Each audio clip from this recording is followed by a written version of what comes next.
Hey, it's me, Vicki Marie, and good morning, good afternoon, or good evening, depending on where you are. I'm here in Spain. It is 11 a.m., just after 11 a.m. So, good morning from Spain. I'm on my second coffee. Always need at least 2 coffees in the morning. Happy Sunday. Hope you're having a good weekend wherever you are. Hope everything's going well in your life. Now, the candle I'm going to light this morning, I normally end up lighting it. I'm not doing a true crime thing this morning. I always feel like I should be lighting a candle for Rishi Sunak whenever I do anything about politics or the election. And it was only Thursday that the election was declared. And there's just so much already, I suppose got to be all fit into just a couple of weeks.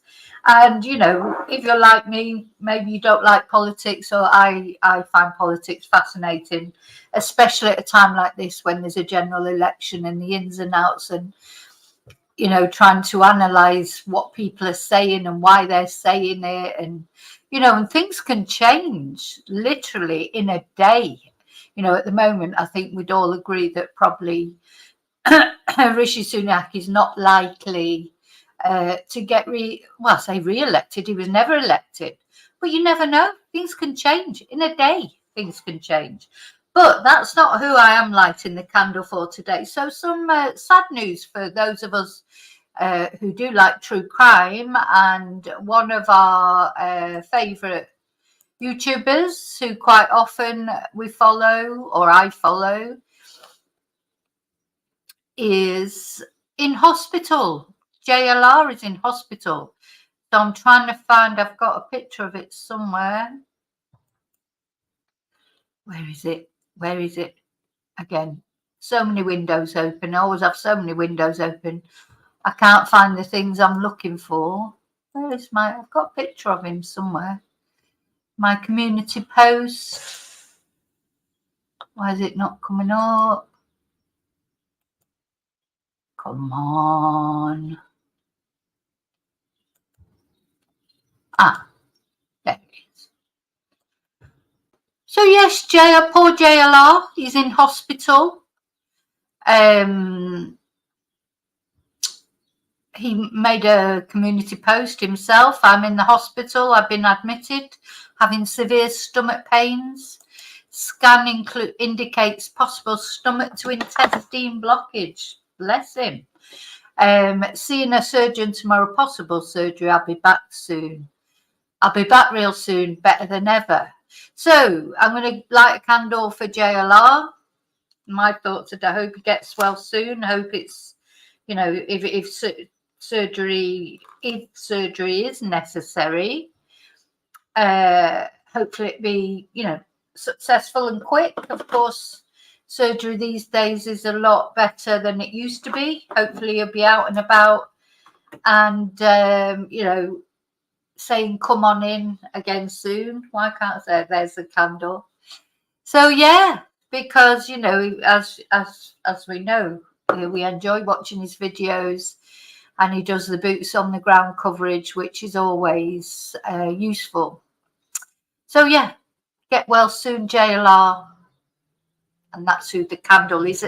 I mean, the candle is for everyone, as we know, everyone who needs it, but that's who it's especially for today. JLR. Okay, so going back to what we're going to talk about today, I think I'll say hello to everyone first. Hi, Chumba. Hi, David. National Service, yeah, Get Some In. Do you all? We're going to have a look at that. Do you remember that program, Get Some In? I remember it when I was a kid with Robert Lindsay. Anyway, we're going to have a little look at that because it just reminded me of that. Hi, Chumba. Hi, David. I think I've said hi, Chumba. Hi, Daniel. Happy Sunday to you. Hi, Blank Faces. Yes. Hi, Joanne. Hi, Lady Dog Lover. Hope you're well. Yeah, exactly. Where's this come from, Lady Jean Lover? Lady Jean Lover, Lady Dog Lover Jean. Where's this come from? And this has come completely out of the blue. That about this bringing back some sort of national service, which is what makes you think it's a bit of a desperation thing, because it's not something he's talked about before, or ever been mentioned before. It's just bumf. So you can imagine 18-year-olds, or not 18-year-olds, because 18-year-olds, if someone's 18 now, they won't have to do it. But people who are like 16-year-olds thinking about what? I'm not doing national service. Hi, Queen Kate. Now, the thing is, a lot of young people these days have got anxiety, haven't they, mental health issues. So how do you think they're going to get them to do national service of any kind? You can't get them to school most of the time. So why does he think, what makes him think that young people are going to go along and do this? And of course, there's a lot to be tidied up about it, a lot to be clarified about it. Will it be completely mandatory? Will you have to do it? Will you get paid for doing it? Will there be a qualification at the end? So it literally is just a rush thing that he's come out with, isn't it? Completely just suddenly out of the blue. And I've been watching a lot of politics programs this morning, and there's this sort of feeling that maybe it's like a desperation thing, because, the Reform Party, who we're going to talk about, so that was what was planning to do this morning, because a lot of people have said to me, I don't know who to vote for, and what's this Reform Party? And I was going to show you what the Reform, because the thing, what I think is, I don't care what people vote for. To me, it's though it is important that they vote. You vote for who you think will do either the best for the country, or if you can't get into that, go look at your candidates in your area and decide who you think will be best for your area. Because at the end of the day, these MPs, that's what they're supposed to be, accountable to you as a constituent. Okay, they're in a party and they're government, but they should be more answerable to their local, to their own constituency, because they're the people that vote them in and pay their wages. So I'm going to explain about the Reform Party and why, it's increased in popularity, because there are people who maybe are in the, have previously voted Tory, they can't bring themselves to vote Labour, and the Reform Party is stealing a lot of those Tory votes, because people then can find it in themselves to vote for Reform, whereas they maybe cannot just find it in themselves to vote for Labour for whatever reasons. Just like I could never bring it upon myself to vote Tory, probably. Everybody's got you've got your people who are entrenched in what they're going to vote for. They always vote the same. They're sort of loyal to a particular party, and they're unlikely to be able to shift their views. But then you've got people who are floating voters, and they my friend that I went to lunch with yesterday was say a lifelong Tory voter. Parents voted Tory, never ever voted anything but Tory, and she's going to vote Labour because she can't vote Tory. So some people do change eventually, and people have to just decide what they think is going to me, I would vote always for what is best for Britain, because of course I don't live in the UK at the moment. I may end up living back in the UK. Who knows? I'm still a British citizen. I have a vote apparently, which I didn't have for a long time, but now apparently I do. And, but all my family live there. One day I may go back there. What happens in Britain affects my life in Spain. People don't realise everything's interwoven. And a lot of British people that live in Spain, that are affected by what happens in the British government, because it affects our relationship with Spain, which at the moment is probably at rock bottom. So I'd just like to see a better relationship with Spain, so we're not looked on as some fool idiots like we are at the moment. But anyway, so going back, we're going to look at the Reform Party. who they are, what they offer that's different from any other party. But don't forget, there are other parties. There's the Green Party, there's the Liberal Dem Party, there's probably independents. You know, in your area, I would always recommend someone find out who's standing in your area, what they represent, and vote for one of them, whoever it is. Just vote. You know, because it's important to vote. There's countries across the world who can't vote. You know, so. They would give anything to be able to vote. So, you know, we should vote, of course, I think.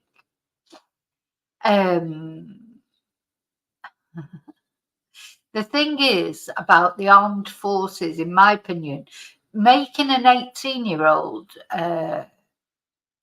making them do it. They're not, as I say, can't even get to school. They're all crippled with anxiety. That, from what I see from my family, and you know, half of them, they don't want to go to school, so they're being homeschooled. They're crippled with anxiety for whatever reason. Mental health, in my opinion, needs to be dealt with. That's what's so frustrating about this, because of all the things that are wrong with Britain that need looking at, you know, the sewage in the waters, mental health crisis, doctors crisis. We haven't got enough doctors. We haven't got enough anything. The police crisis, all the things that are going on in Britain that need addressing, and the boats. I mean, apparently 10,000 boats of immigrants that he keeps saying he's going to stop the boats. He's failed miserably in doing that. That's why Reform Party is gaining in popularity, because they're saying they are. I don't know how they're going to do it. I don't know how anyone's going to do it, but you know, they hold that up as one of their flagships, don't they? We're going to stop the boats. They haven't stopped the boats so far this year. 10,000 immigrants have come over on boats. It's not even the summer yet, so you know, that's just, you know, he may end up flying a couple of people off to Rwanda just before the election but you know, it doesn't. He's not dealing with any real issues by just bringing up this gimmick of national service with no padding on it. You know, no, how's it going to work? You know, can you imagine? Well, and I'll tell his daughter's going to do it. No, he's got two young daughters. Are they going to do this national service? You can bet any money. Rich people's children won't be doing it. He'll be off in America by then anyway. But, you know, let's supposing that he did manage to bring in this bill, then the next minute he's going off to America. He'd take his daughters out the way, send them to America, send them to India. His daughters won't be doing it. Would you want your daughter to do it? Your son, your grandchildren? Think of your grandchildren. Nobody, you know, it's just not the right thing. For me, there are things do need doing with young people. I would agree there. But things like, you remember the apprentice schemes and things, you know, learn a trade, those kind of things. Maybe, you know, if somebody's on job seekers or whatever they call it these days, you know, yeah, let them do an apprentice scheme. But no, people don't want to go and well, certainly don't want to go and fight wars that are nothing to do with them. And how I just, it's just, anyway, that's my opinion. But we'll all have our opinions. Some people probably think it's a great idea. So, hi Caroline, hi Kelly. Yeah.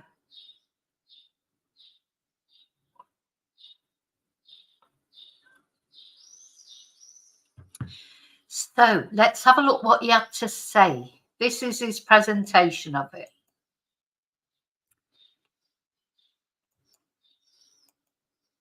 So it's opportunity, community, security. This is why I would introduce a bold new model of national service. You know, it just feels like after the disastrous start, you know, where he was in the pouring rain, he went to the Titanic thing, he took his photo at the exit sign. He asked those Welsh people if they were looking forward to the football when Wales hasn't even qualified. He set up Tory councillors in high vis jackets to pretend they were just normal workers at a warehouse. You know, all those things that have been disastrous. He's had a meeting with his aides on his duvet day on Saturday. And they've gone, oh God, we've got to think of something because this is all going wrong. And this is what they've come up with. Oh, I know.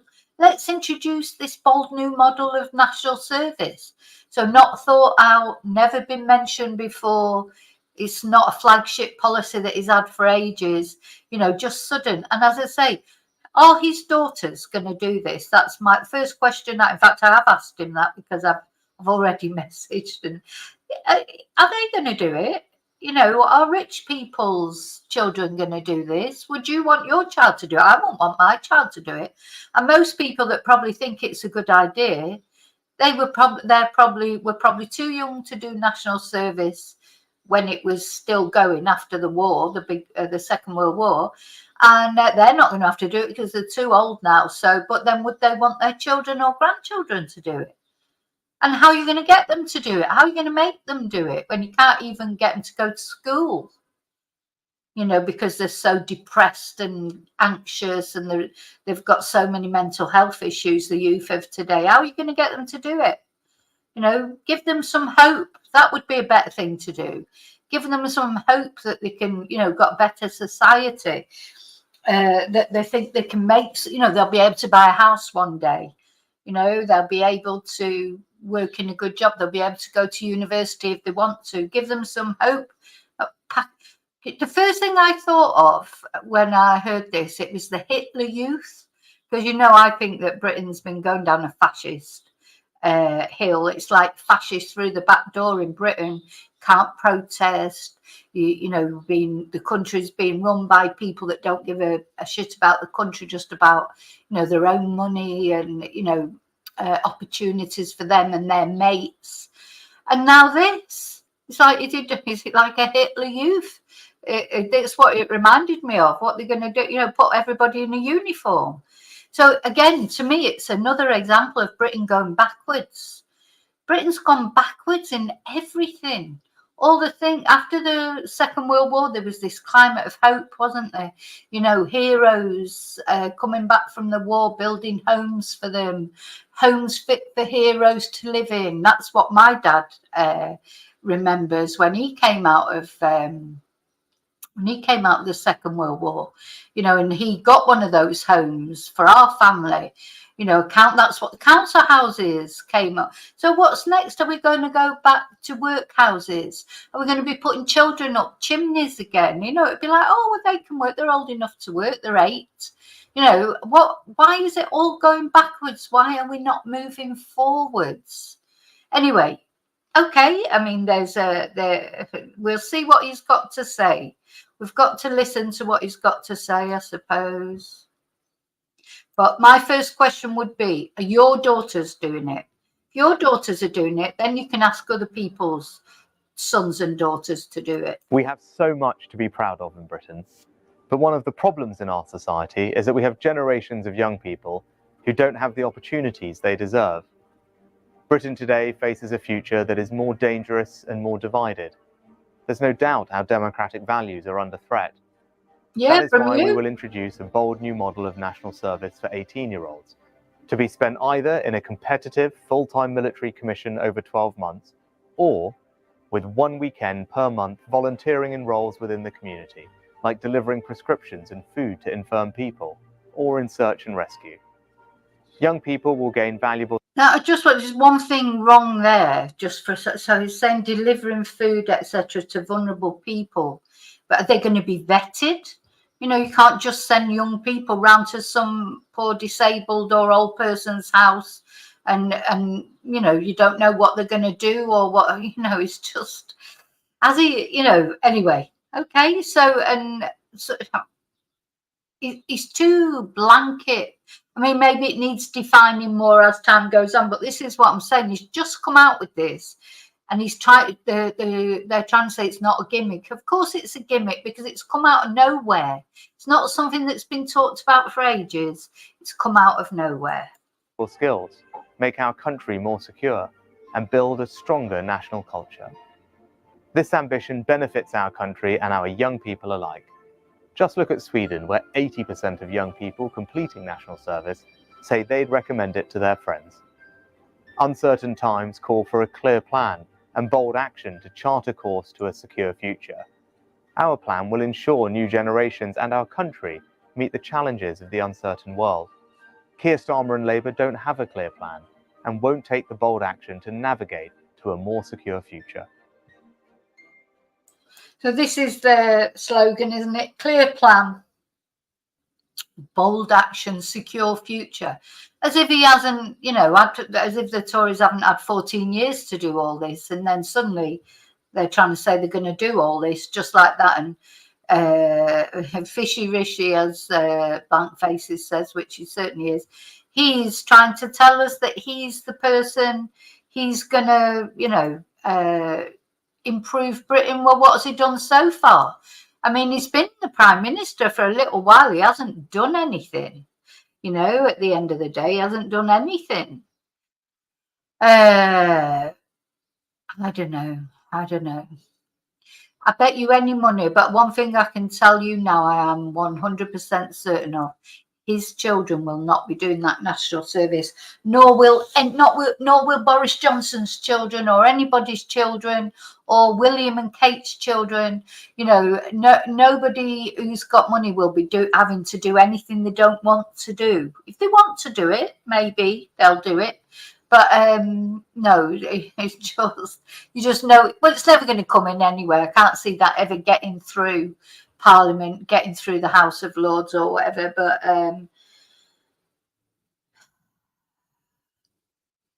just don't, why go backwards? Why not make it more attractive? Because, people used to like to join the army or join the police and things like that. Now it's so unattractive for people to join the army, the police, and those sort of official entities, if you like. Nobody wants to join, so what's going to do? Make people do it, because people. Oh, and it's going to cost £2.5 billion. £2.5 billion. I thought we didn't have any money in Britain. I thought there was no money. So there's no money for mental health help. There's no money for so many things, but there's 2.5 billion there, waiting, ready, costed for this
Hey, it's me again. Can you see me? Oh, hey, it's me again. Can you see me? I think you can. I think you can. Oh, shut up. I think you can. Oh, hang on, I've got it on my phone now. I've got to get rid of it. There you go, because I was duplicating then. You don't want two Vicky Maries. Yeah, my internet just went off, my main internet in the house, so I managed to send that message on the phone, but no idea why it just went off. Wasn't the dog's fault this time. It just literally just went off. But anyway, it's back. So, of course, I've forgotten what I was saying. Oh, so yeah, so going back to this. So this is what, when I first heard about this is the first thing I thought of. Thought, is this what we're trying to create? You know, we're going to have all the kids in uniforms, and you know, is it going to be like a sort of Rishi Sunak youth movement? You know, that he'll have them all standing to attention and saluting him and what have you. Just, I don't, you know, British people, our British values, we don't like this sort of thing. You know, we don't mind fighting for a cause. You know, if they were, you know, people that fought for in the Second World War for what they had to fight for, and people went voluntarily. And then, of course, they had national service, and they had it for a little while after the war. But, you know, at the moment, people aren't going to like this. And as I say, the youth that we've got today, they're definitely not going to like it, because, you know, getting them out of bed is hard enough. Getting them, you know, with they've got the weight of the world on their shoulders as it is. And if they thought they had to go and do national service, etc., in my eyes, what, have I gone off again? Am I on or not? Let me just see. I can see the chat. Hang on, I need to.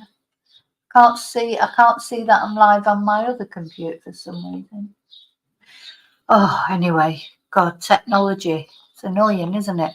So yeah, how are they going to get how are they going to get these young people to do this?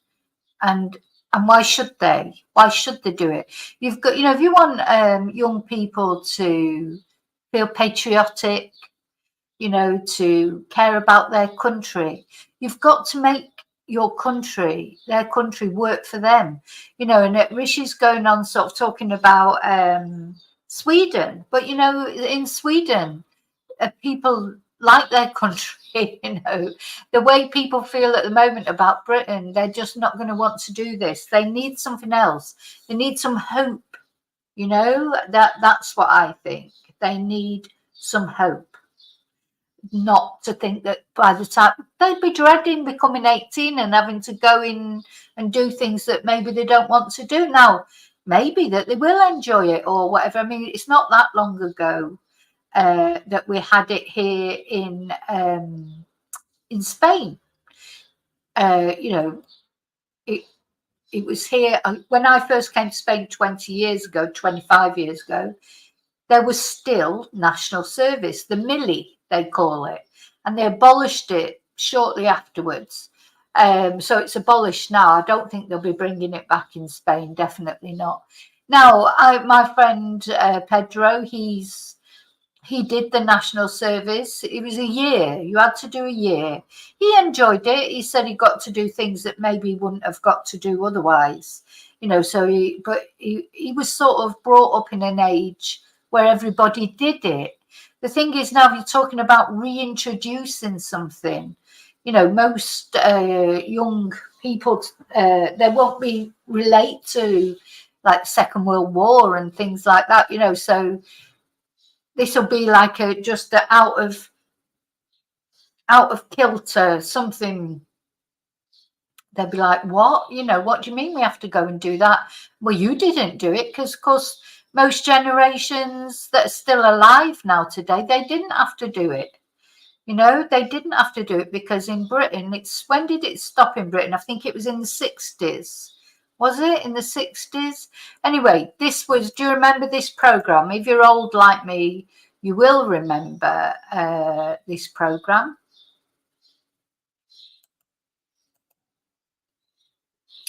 Get Some In. I'd love to watch an episode of it or a bit of it. It was brilliant. It was funny. It was it was all men, of course, because in those days, you wouldn't have had women probably so much in the army like nowadays. It was a different time, wasn't it? But it was. Let's see if maybe I can just watch. We can just watch a little clip of it and hope that 2 minutes 32. I know they'll get me for copyright. There's no way they won't, but. Tell you now, if you ask your dad to get something, so leave your mummy's laughing arms, there's no way you can win. So, of course, it was written by the same people who wrote Dad's Army, John Esmond and Bob Larby. I think they wrote Dad's Army, didn't they? Weren't they the same writers? Which is another classic comedy that's still on the TV these days, still makes you laugh. These comedies, I don't know, they're sort of eternal. This will probably come back on the TV now. You're victim of your vocal job, so get some in. The rat's got 2 years of your life now, isn't that a sin? There's only one way to get out, and that's to get some in. So when you just think, they're gonna ban me for copyright. Well, they won't ban me; they'll just demonetize me. But get some in.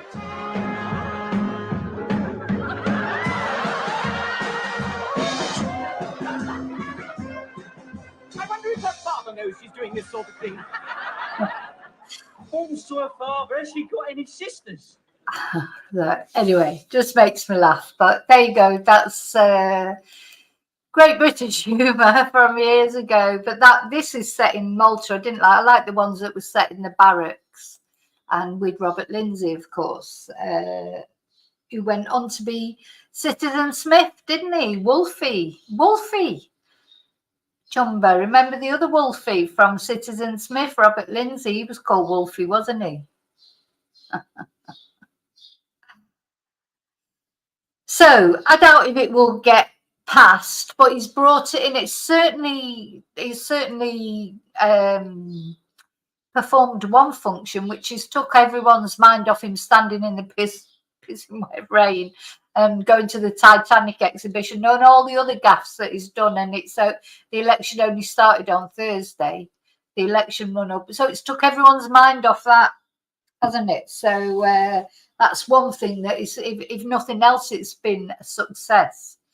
For that reason, for Rishi Sunak, take everyone's mind off the fact he's already made so many other gaps. Now, apparently, when I was watching Sky News this morning, there's a poll that's come out that says that people want Rishi Sunak to win even less than they wanted. Right, let me think out. So, British people did not want Jeremy Corbyn to win when he stood for election last time. But even more people don't want Rishi Sunak to win. Even more people than didn't want Jeremy Corbyn to win. So that's interesting. So we're going to look now at the Reform Party. So for those of you who don't know who to vote for, some people were saying in my comments, etc., they don't think they can vote Labour. Some of their friends have said to them they're going to be voting Reform. They don't know much about Reform, etc. So, if you're not sure about Reform, we're going to have a look at them, see who they are. What do they represent? What are they like? Because they're not going to win the election. Reform are not going to win the election at the end of the day. But if they win a few more MPs, they've always got Neanderthal Lee, 30p Lee Anderson. They've got one MP in Ashfield in the north, but he's probably not likely to hold on to his seat anyway at the next election. At this election, he'd probably lose his seat. But what Reform? So he's the only MP that Reform have got, and what they're hoping is to have some more MPs. Now, as I say, they're not going to win the election, but don't think that means that they won't have an influence, because if they win even 3 seats, you know, that those 3 seats might be the difference when a vote, you know, when you want a vote going through or whatever, you know, because if the next election is a close call and there's not a massive majority by Keir Starmer or Rishi Sunak, then even these small parties are going to be really important, because their seats, their MPs, when it comes to a vote, they're going to matter. So don't ever think, oh, I'm not voting for them because they're not going to win the election. You have to vote for who you think is best for the country, or best for you, best for your area. And if an MP gets in there, you know, a Reform MP gets in there, will have influence. They might not have massive influence, but it depends, because if it's a hung parliament where there's no clear majority, then these independent groups will become very influential, won't they? Okay. So let's have a look. So this is Richard Tice. So he's the leader of Reform, but Reform was set up by Nigel Farage. Now, I know some people like Nigel Farage. I personally cannot stand him. And he was on Sky News this morning, race baiting as usual. You know, he says horrible things about Muslims, he's so xenophobic. But of course, he said he's not going to be standing in the election, in the British election, because he's got to go over to America and help out there, because there's important elections going on in America. So he's really patriot. So he's accusing Muslims. He's actually said this morning that Muslims were anti-British.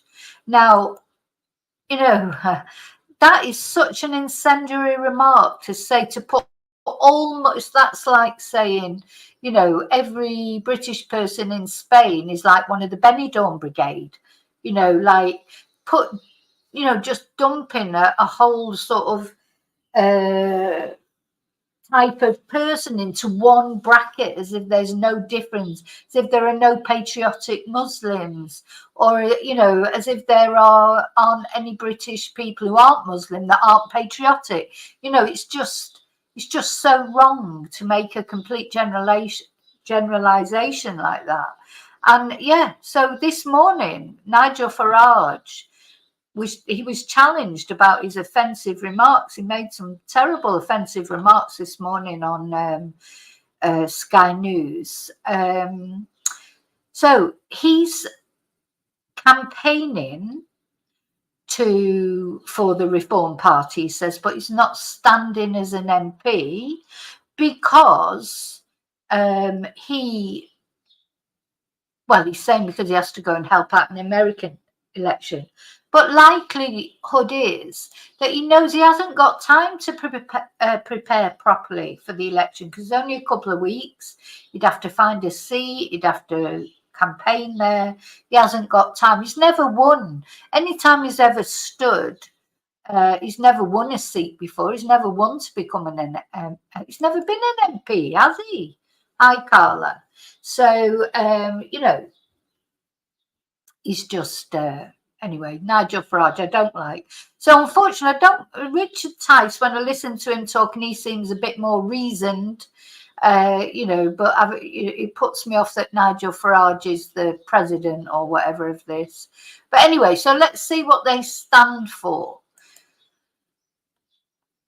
Vote reform. Let's see. Policies, get involved, contact. What does it say? Let's make Britain great. We can make Britain great again. Well, I'm all for that. I'd like to see Britain become great again, but not in a racist way. But having said that, you know, he doesn't say anything racist, whereas Nigel Farage is clearly a race baiter. Anyway, to do this, reform is essential in the way our country is run and managed, so it works properly for the people. Just as well to mention, Richard Tice is a millionaire as well. So he's another millionaire telling everybody what to do. In many areas, just the application of basic common sense would be a good start. The nation faces many challenges, but we can overcome them. To succeed, we need to do Brexit properly. Now, they were all for Brexit, of course, like Nigel Farage. But, you know, Brexit hasn't worked, has it? So, of course, what Nigel Farage is now saying, that it's all because of Boris Johnson that Brexit hasn't worked. You know, anyone with half a brain could have told you that Brexit was not going to work. This is what I don't understand, how people thought it would ever work. You know, I think it's just the lies they were told. They were totally gaslit, because to me it just always seemed obvious. How could it work? How could it possibly work? Anyway, everyone's saying it hasn't worked, but now Nigel Farage is trying to say it didn't work, but it wasn't. It's not his fault. It's not his fault it didn't work. It's Boris Johnson's fault and the Tory party. So Reform are going to come in and make Brexit work. So maybe they are. You know, if you believe them, then you must vote for them. The nation. Oh, so we need to do Brexit properly. We must grow our way out of the crisis. We cannot tax our way out of it. We must stand up for our core democratic values, our civil liberties, our right to free speech. Well, I'm all for that, because our right to free speech has gone. I mean, you can't demonstrate now. Can't demonstrate without being moved on. The police have got all these extraordinary powers to just silence people. You know, that was all the things that I used to be proud. I used to be proud of Britain for being a tolerant society, for being, you know, for free speech, etc. And now it's all been chipped away. We must stand, so let's celebrate our pride in being British, our amazing culture, our unbreakable communities, our incredible heritage. Let's stop all the woke nonsense that is holding us back. Now, this woke thing, you know, it's like, why does everything always have to go too far one way or another? So you start off with, like, you know, there's no woke and no comeuppance, if you like, for people that are either racist or sexist or whateverist. You know, just nothing, no reprimands. And now we've gone like right over to the other extreme, where everyone's terrified of saying anything in case they're accused of being woke. So where does the line? We want something in the middle, don't we? We want something that differentiates between what is woke in a good way, because a lot of things about woke are good. Of course they are. But then there's other things. But who decides what's okay and what's not okay? Where do we draw the lines? You know, that's how I feel where we are at the moment, is trying to draw lines on things. Or do we not need to draw lines? Should we just accept all of it? You know, I honestly don't know. I'm glad in a way that I won't live to find out, because young people these days, so, you know, apart from all the they've got the weight of the world on the shoulders. There's wars, they've lived through COVID, they've lived through all these things, and you know, now they've got to do national service as well. So it's not very nice being young, is it? We've got more mental health issues than any than our young people have ever had, and it's not being dealt with because there's no money for it. They've got £2.5 billion to send them off for national service, but they haven't got £2.5 billion to try and address some of the problems with dealing with young people's mental health. Anyway, let's have a proper immigration policy that works for our country and protects our borders. Now, I agree with that, but it's not going to be just standing there with a slogan saying stop the boats. You know, you need a border patrol. You need to be able to process people more quickly. You need some agreements with France, so you're working with them, not against them. You know, but unfortunately, we've taken ourselves out of Europe. So France is just like, no, we don't care. You take if you know, we're not going to help you stop immigration. We're not going to help you stop immigration because we're trying to stop our immigration, and you're not even part of Europe anymore. So this is where we are. You know, that's why there's more immigrants than ever now, is because we haven't even, you know, people thought it was Europe that was causing immigration, but it wasn't. Immigration would happen anyway, but now it's uncontrolled because Europe are interested in cooperating with us because we're not part of Europe. You know, it's not rocket science. You know, the Europeans are going to protect Europe. They're going to protect each other, the countries in the club. They're going to be the countries that are protecting each other. If you were in a club, you'd protect your members of your club. The guy down the road who's whinging about everything, you say, well, you're not part of our club, so, you know, sort yourself out. It just seems logical to me. But anyway, they're going to reform our economy, reform our energy strategy, stop wasting taxpayers' money, reform the public sector, reform the institutions. Now, see, this is where I do agree with reform. Major changes needed to the bodies that impact our lives, the unelected cronyism of the House of Lords. I completely agree with that, completely. Get rid of the House of Lords. The unaccountable civil service, not sure about that because they are supposedly independent, aren't they? But I'd have to look more into that.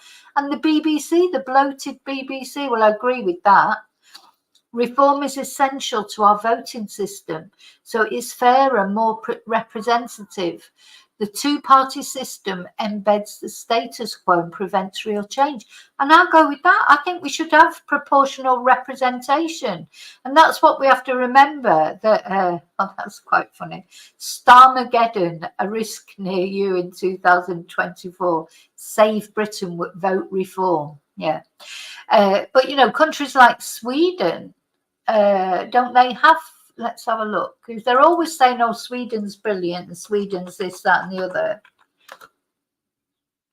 Do they have proportional representation?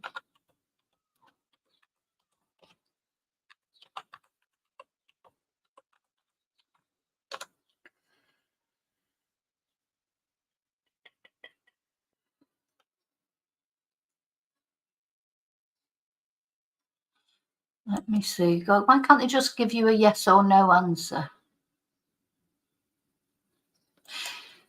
Well, that's interesting. If you can go onto the website here on Sweden, and if you're seeking refuge status, refugee status, you can actually seek it online first. This is a problem in the UK as well with the boats, is because there is no legal way of coming over. So they're always calling the illegal immigrants, but that's the only way they can do it. So what they do is they just come over and then they, you know, sort themselves out when they get to Britain. Whereas if when they were in France or one of the other countries, they could apply online and they could be dealt with before they even got there. They could be processed and either accepted or rejected before they even got there. But anyway, never mind. Right, so what are they? Are they? So they have elections every 4 years. Let's see. Can't work out. Yeah, proportional representation in Sweden.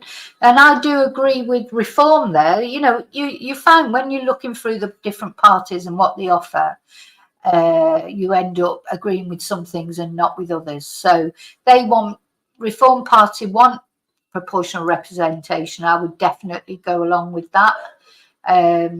Proportional representation in my eyes would be a very good thing. Because otherwise what we get is we'll get this swing around, don't we? You know, you will get, the Tories have been in for 14 years and undone all the good work that was done before. Now Labour will go in, hopefully, and maybe change, you know, the privatisation of things, nationalise things that were... So it's constantly changing. Whereas if you had proportional representation, you had a government that had to work together of all different persuasions. Because the thing is, nobody's completely right wing or completely left wing, you know, exactly the same. In that within the left wing, there's all different people with different leanings. Within the right wing there is. So why not have everybody working together for the good of the country.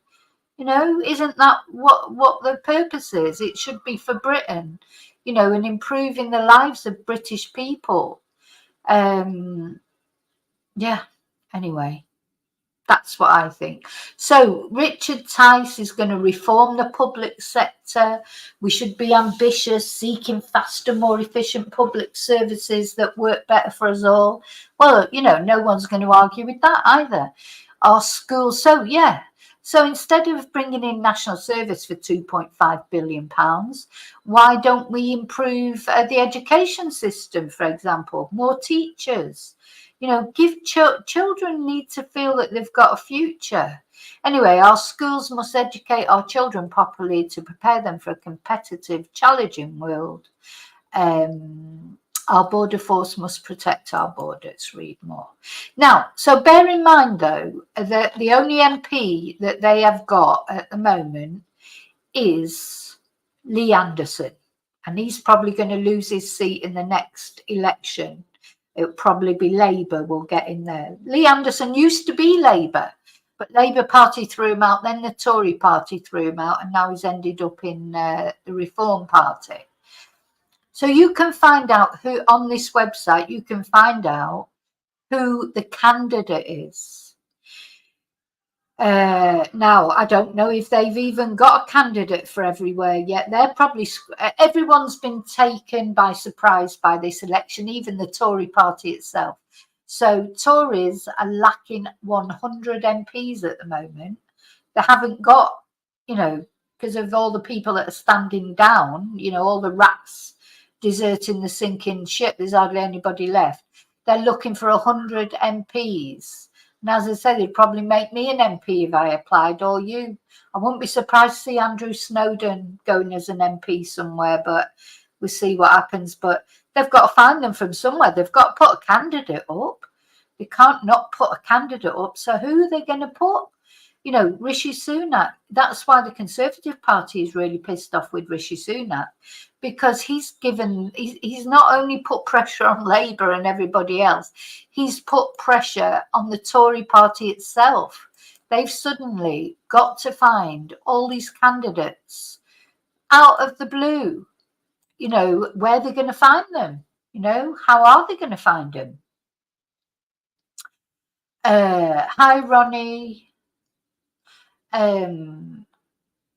The other thing I just wanted to say that I've heard a lot of rumours, and the thing is, I actually think more things are going to come out as this week goes on. You know, today, the weekend is always a time when politicians go home to the families, don't they? You know, they break up from Parliament on Friday, and of course they're broken up from Parliament completely now until after the election. They go home to the families, to the constituents, they get chatting. And that's when politicians, if that's when they're deciding to not stand again or to do anything different, that's normally by Sunday evening or by Monday morning, they've made that decision. I think there'll be more Tory MPs that aren't going to stand. And I think there's a lot of them that are fuming with Rishi Sunak because they thought they would have till October or November to prepare for a general election. And now suddenly he's given them 6 weeks. And these people have got very small majorities and they know they're likely to lose.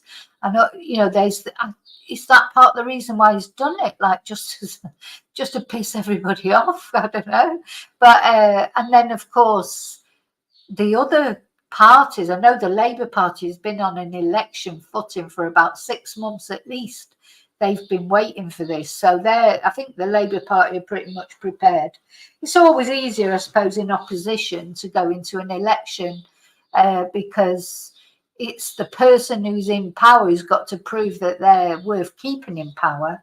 And, well, I suppose the opposition party's got to prove that they're worth putting in power and that, you know, but there's a big movement for tactical voting, you know, to just get the Tories out. So I know that although they'll never admit it in a million years, Labour and the Lib Dems and that, they are working together in marginal seats.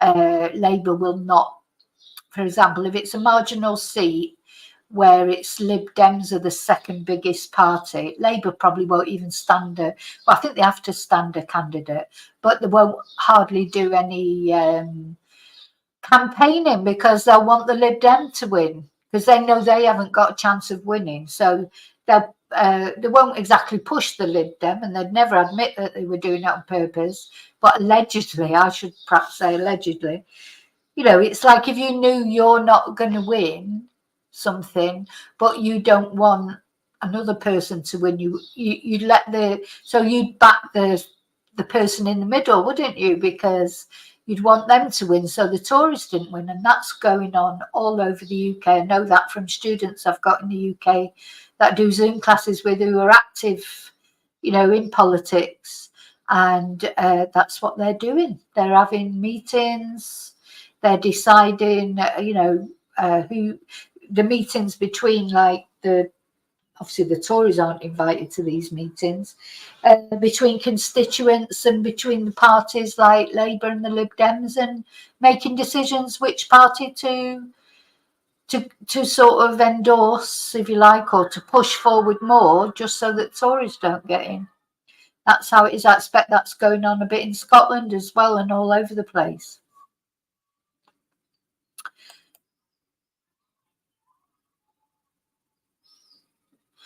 Night, Queen Kate. Sleep tight. So, yeah, that's, so the latest big rumour. So as what I was saying is, I forgot what I was saying. No, I think there'll be more revelations to come. So after today, all the politicians, the MPs, at home with their families, with their constituents, there'll be more dropping out. 100% more are going to drop out.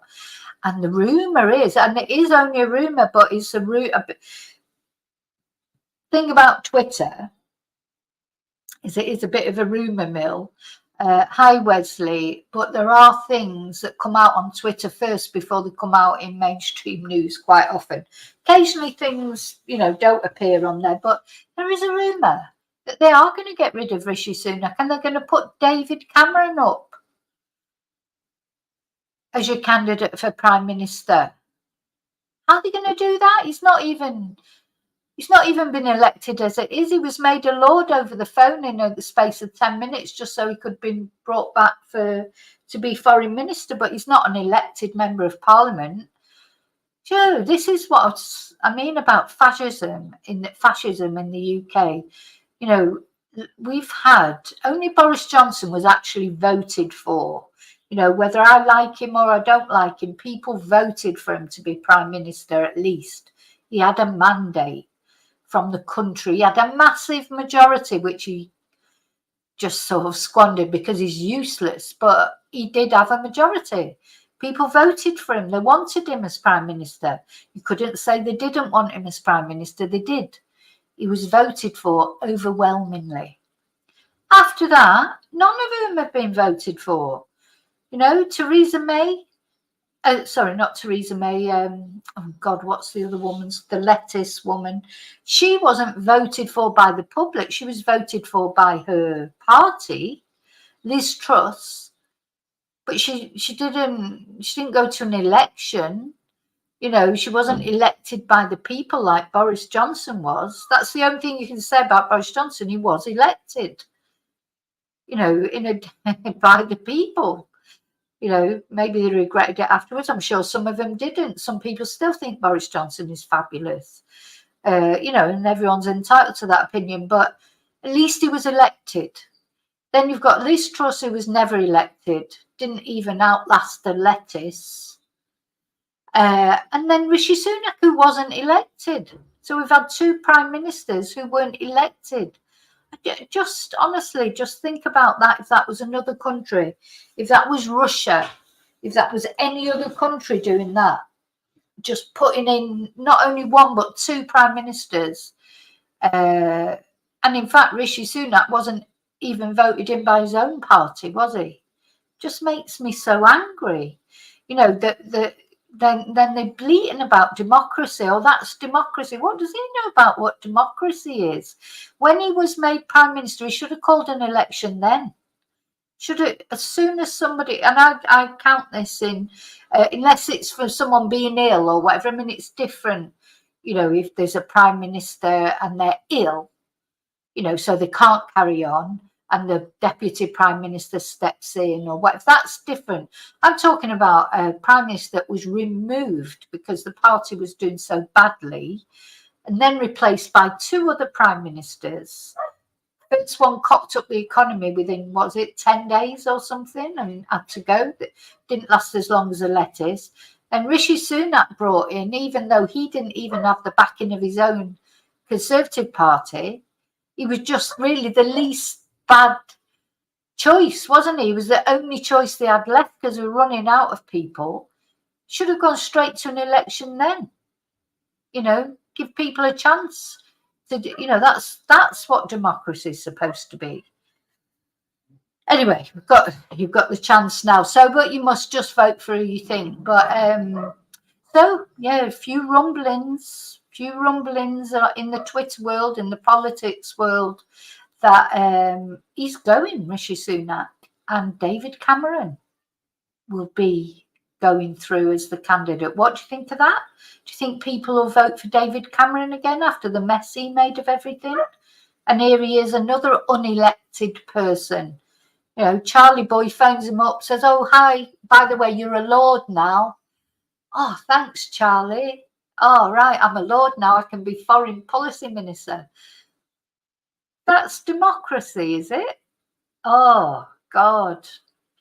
Honestly, it's a dream world if you think that Britain is a democracy these days. That's why this national service thing reminds me of the Hitler Youth. You know, that's what Hitler did. He didn't ask anybody. But mind you, Hitler probably had more votes than Rishi Sunak because he was popular.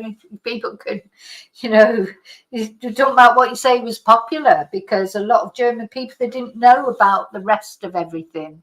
You know, they thought it was great. It was bringing pride back to Germany or whatever. Same as a lot of Russian people, most Russian people think Putin, like it or not, they like Putin. So they like him because he's strong for their country, because what he does is for Russia.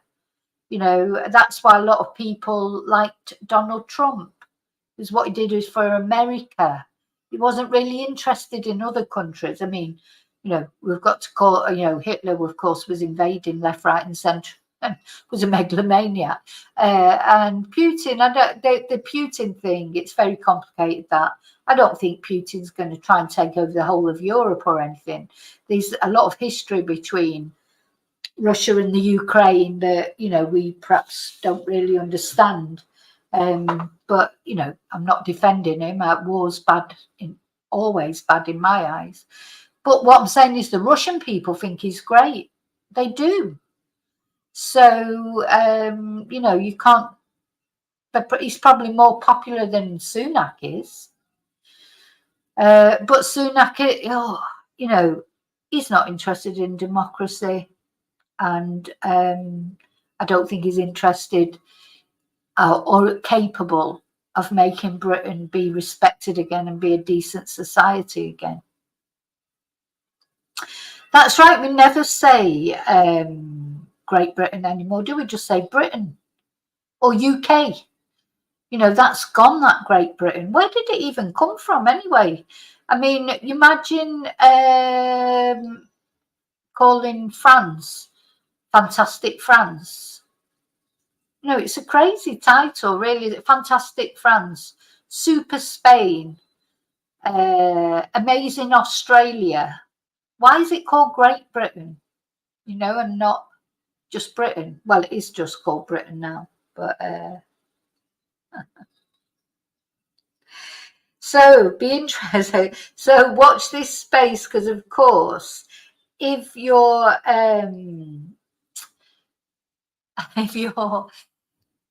interested in it, because I just think it's going to be very entertaining the next couple of weeks. You know, and it may end up, something might happen against Keir Starmer that ruins his chances, Just never know. 6 weeks is a long time in politics. A week is a long time in politics. That was a famous saying, wasn't it? I don't know if it was Winston Churchill, but yeah, a week is a long time in politics. Things can change from one day to the next. So next time we speak, Sunak might not even be in charge of Conservative Party anymore. It might be Creepy Cameron, the guy who put his member in a dead pig's mouth. You know, there you go. That's the quality. That's the quality of prime ministers we've had in the UK. You know, just wow, way to be proud of your prime minister, isn't it? Oh, we've got the pig's head prime minister. What was it? The Brexit failure prime minister, Theresa May. The clown tramp prime minister, Boris Johnson. The lettuce prime minister, Liz Truss. And the snaky prime minister, the drip, Rishi Sunak. But apart from that, there's nothing wrong with British politics.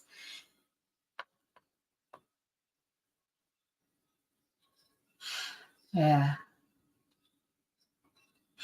Anyway, so I'm going. So I've come on to. There'd be more things about politics, and if anything transpires, I would definitely be back because I find politics interesting. I hope I can make it interesting for you. As I said, just make sure you vote for someone, even if it's a screaming monster, raving loony party. You should vote. You should vote. Because otherwise, if you don't vote, then really you can't complain after, because I wonder if it'll be a high turnout this time. I think it'll be a massive turnout.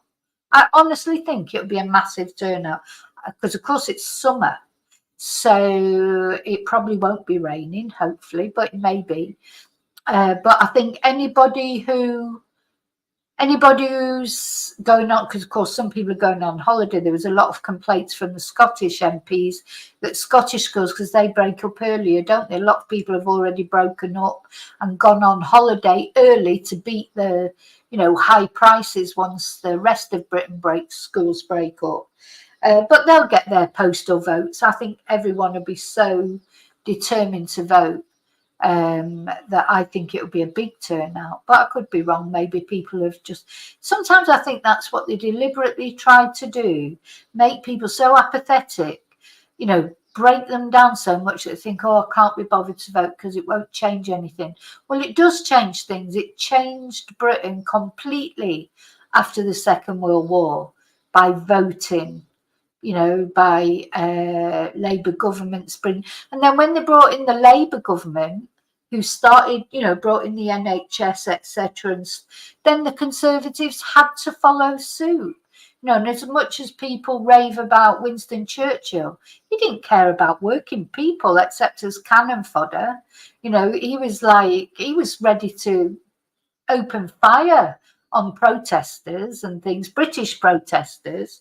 But of course, he soon learned his lesson when he lost the first election after the war. So he might have been people sort of rave about him being a brilliant war leader or whatever, but he lost the first election immediately after the war, and the socialist government got in. So the Conservative Party then had to reform, if you like, itself. This is what's happening now. Conservative Party is imploding, and it's going to have to change. And it's a bit like what happened with Labour, with Jeremy Corbyn and that, and Keir Starmer's gone in there, changed the Labour Party. Because it had to be changed. And Jeremy Corbyn, we should just bugger off now and just leave Keir to it, because Keir supported him when he was the leader. And now Jeremy Corbyn, is he a plant? Sometimes I think, is he a plant just to disrupt the Labour Party? Because he keeps popping up like, a bad smell. And what he should do is just get out of it. Now, he failed. He didn't win the election. Everyone tried to support him. He lost because he was rubbish and because he tried to promise too much that he couldn't deliver. Now it's time to give a proper grown-up a try. So that would be my opinion on that. But so that's how I feel the Conservatives are going now. They're imploding. There'll be nothing left of them. Maybe they'll have to join up with the Reform Party. you know, become like maybe the Conservative Reform Party or something like that. But they've got big things going on, and a lot of their big, you know, big like Michael Gove, their big names are going. You know, they're going probably straight into the House of Lords, I suppose. But they're going, so they've got to do something to try and rejuvenate their party. So we'll see. Okay, David, see you. I'm finishing now anyway, so. Yeah, politics, another form of crime, but it's just as interesting. Well, I think it is. Do you know why? I think it's the psychology of it all and all the machinations and everything. And it was interesting to hear James Cleverly this morning as well, saying, because he's the Secretary of State, isn't he? He replaced Suella Braverman, you know, calling Labour what did he call them? Stupid and unintelligent or something like, you know what, I was just like, what? You know, this is going to be a dogfight, this election. All the gloves are off. You know, everyone's going to be nasty. Nobody's going to be nice. There'll be accusations. I bet they're digging like mad to find something on Keir Starmer. But he apparently is Mr. Rules. He never does anything wrong. Well, we'll see. Imagine if he had a mistress tucked away somewhere, or, you know, I think there'll be a lot of machinations going on at the moment, trying to dig up dirt on him and Rishi Sunak. He's another one whiter than white, isn't he? He's like, you know, doesn't drink, doesn't smoke. You know, he's Mr. Perfect. But is he though? Is he though? I don't think he is. But anyway. So Chumba's voting for me. Yeah. Yeah. I'd love to be I couldn't be a politician. I get too riled about it all. I couldn't stay calm. I watched this morning when I was watching Sky News and the interview. Oh, no, you know who was on? Rachel Johnson, Boris Johnson's sister. What does she know about anything? I know more about politics than she does. She's only on there because her brother was Prime Minister. I mean, for God's sake, why don't we just bring, you know, everybody's brother and sister and dad out? It's like his dad. The good thing when Boris Johnson went for me was I thought I'm never going to hear anything from that family ever again. Stanley Johnson all over the news. Bloody domestic abuser. Well, Boris Johnson's a domestic abuser. And then got Rachel Johnson popping up all over the place, giving her 2 pennyworth. She broke COVID rules as well. You know, oh gosh. And so I'm watching it and I'm like, you know, washing up and listening to it and swearing at the YouTube. That's why I couldn't be a politician, because I don't think that'd go down very well in the Houses of Parliament. So, yeah. Lady Doglover would hope. Perhaps we should set up an independent party. We need to think of a name for it, where it's like, you know, we can just say what we really think instead of saying just what we think people want us to say, because that is the worst thing about politicians, and you understand it up to a point, because so for someone like Keir Starmer or anybody, they want to be elected, don't they? So they've got to be careful about not saying anything too controversial, because at the end of the day they just want to get into number 10. Then we see what they do after that.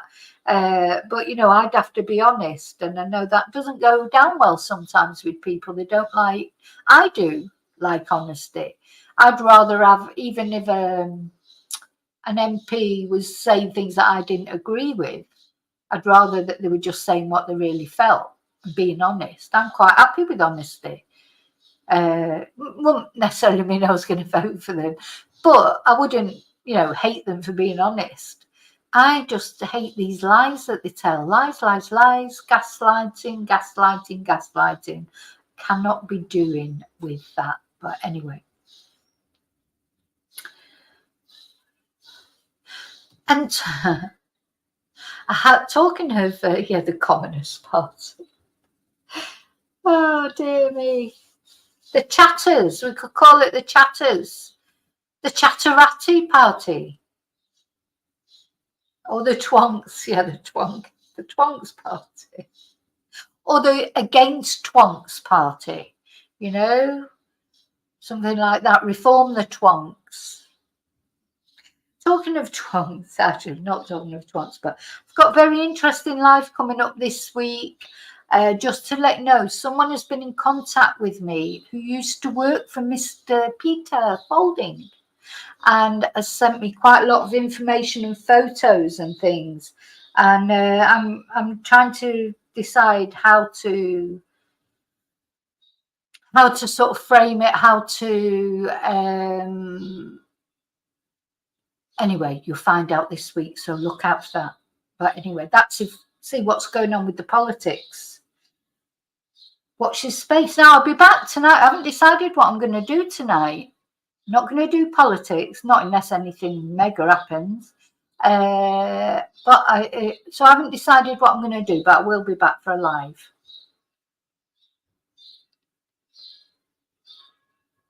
So I'll see you later. So have a brilliant Sunday. Some of you are in other countries and that, you've probably just gone to bed. But for those of you that it's morning, enjoy your day. And best wishes, as I say, to JLR. Poor JLR. Hope he's feeling better soon. And let's see what transpires today. So remember to live and love wisely, carefully. And until I see you again very, very soon, may your God always go with you.